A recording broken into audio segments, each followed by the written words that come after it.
We all know Excel is one of the most useful programs in any industry. Based on my professional experience, I will be able to teach you the most useful shortcuts in order for you to be more efficient with this program. After this course, you will be able to use Excel only using the keyboard. You won't need a mouse anymore. And after that, you will be able to impress your boss and maybe get a raise or get hired at that company that needs you to know Excel at an advanced level.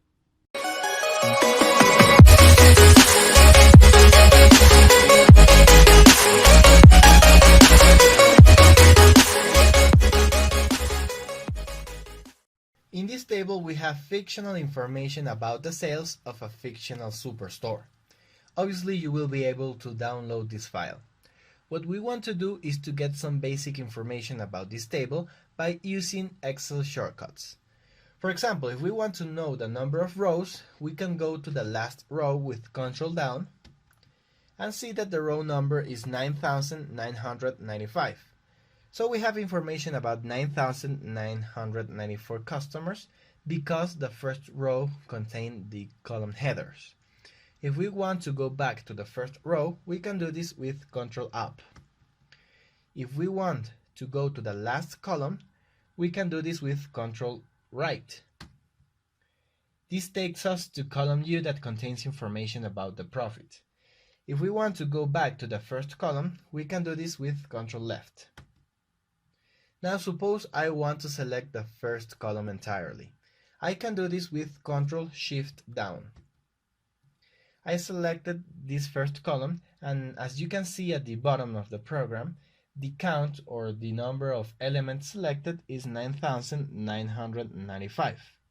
Obviously this has to match with the number of rows, and we already knew that the number of rows was this.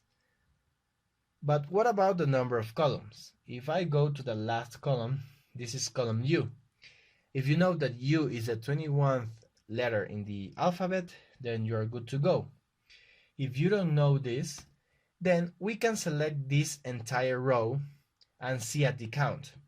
That is the number of elements selected. We can do this with Control Shift Right, and we can see that we have a count of 21. That is, we have 21 columns. So this is the trick to know the number of columns, and this is also how you select an entire row. For example, if we are in row number 3, we can also select the whole row with Control Shift Right. Okay, now suppose you want to select the whole table. We can do this first selecting the first row with Control Shift Right, and then selecting all the columns with Control Shift down. Okay, so I selected the whole table, but there's a quicker way to do this. We can do Control Shift Spacebar, and I selected the entire table quicker. Okay, now I selected the first column with Control Shift down, but what if I want to select the whole column, that is column A entirely, until the end of the spreadsheet?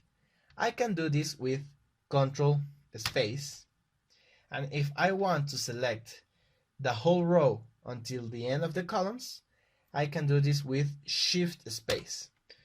So why I want to do this? For example, if I want to add a new column here, I select the entire column B with Control Space, and then I do Control Plus, and I added a new column.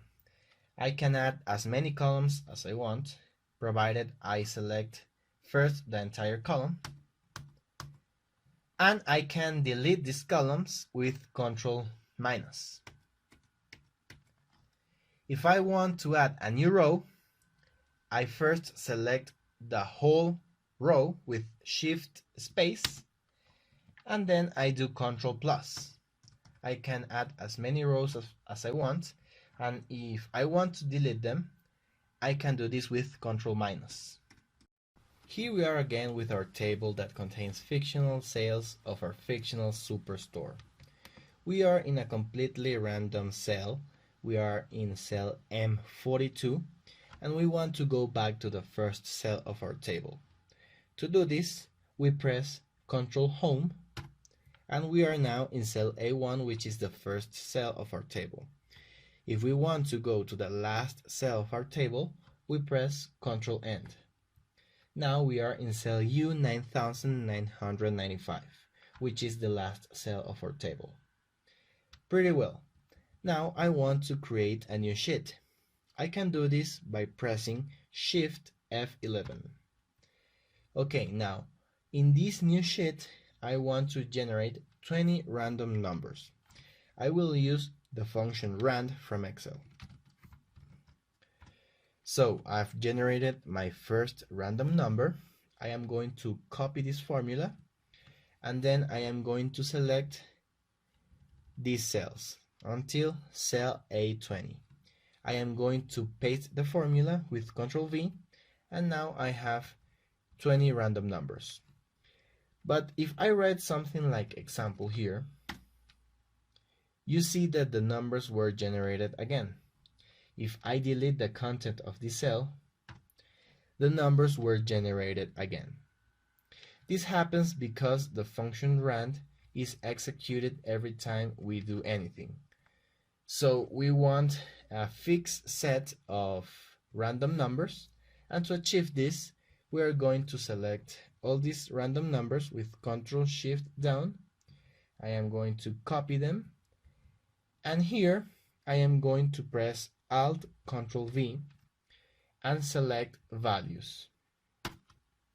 So if I write example here, the values in column A, the numbers in column A were generated again, but the numbers in B stayed fixed. So that's what I want. Now I am going to delete this column with Ctrl spacebar and then Ctrl minus. And now I have only the values of this fixed set of random numbers. This is a very useful trick or shortcut because a lot of times you will encounter formulas and you want only the values of the results of these formulas. Okay, now I want to go back to my orders sheet. I can do this with Ctrl page down. If I want to go back to my last sheet, I can do this with Ctrl page up. But well, I want to go to my orders sheet. Okay, so now I want to add some filters to this table. I can do this with Ctrl Shift L. Okay, now I have filters for every column, and to navigate through these filters I press Alt down. So I have here the values of the states, and I am going to deselect Alabama, Arizona, Arkansas, California, and Colorado. In the segment, I am going to deselect corporate and home office. Okay, in the region, I am going to deselect, but I am going to use now Alt down E. So I jumped to the search bar, so I was very lazy, and now I can go to the values of the filters without doing all this process. That's like a shortcut of the shortcut, and I am going to deselect south and west. Okay, so I have some filters, and suppose I want to delete all of these filters. I am going to press again Ctrl Shift L, and then I deleted all my filters. I am going to add all the filters again. I am going to deselect again some states, corporate and home office in the segment column, and some regions.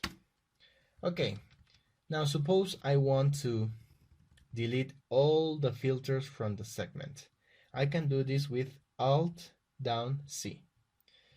So all the filters in the segment were deleted, but I kept my filters in state and in region. So here we are again with our table of fictional sales of our fictional superstore. What I want to do now is to create a table out of this range of cells. I know we have named this a table, but for Excel it's not technically a table yet. To do it a table, I press Ctrl T. Excel recognizes the range of cells automatically and asks if my table has header. Obviously my table has header, so I press Enter.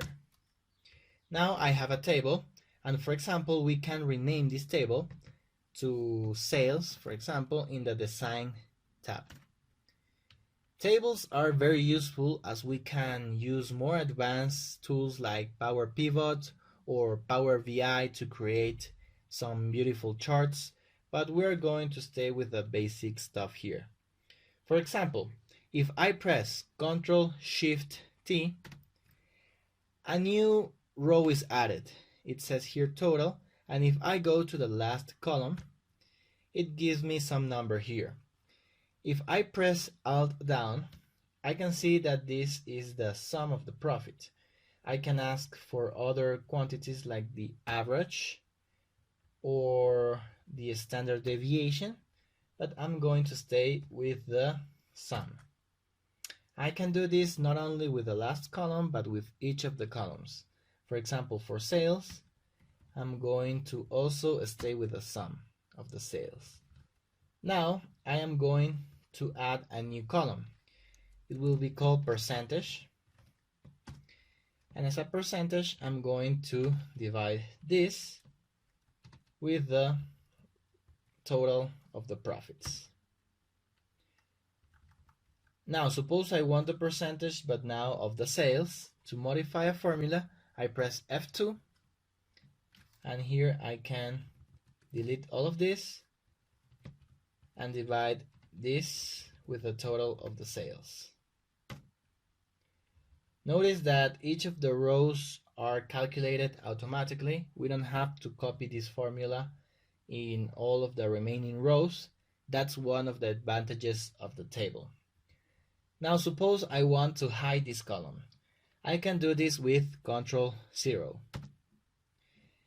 There is a shortcut to unhide columns, but there is also a conflict in Windows 10 that doesn't allow me to do this. And what I do is to select manually this column and this column, to right click and press unhide. I can also hide the rows with Ctrl-9. Then I can unhide these rows by selecting the rows that are out of these rows and press Ctrl-Shift-9. Okay, so let's go back to our percentage. So as the name says, this is a percentage column, so this should be in a percentage format. To do this, I can select all this column, remember Ctrl spacebar, and press Ctrl-Shift percentage. And I can add new decimals to this, and this is the percentage. Now suppose I want to format as currency. Again, we can press Ctrl bar and press Ctrl-Shift the dollar sign. Now we're going to stay again with the number format, and we can do this with Ctrl-Shift exclamation mark and add some new decimals. Okay, so that's everything for this video. I hope you enjoyed.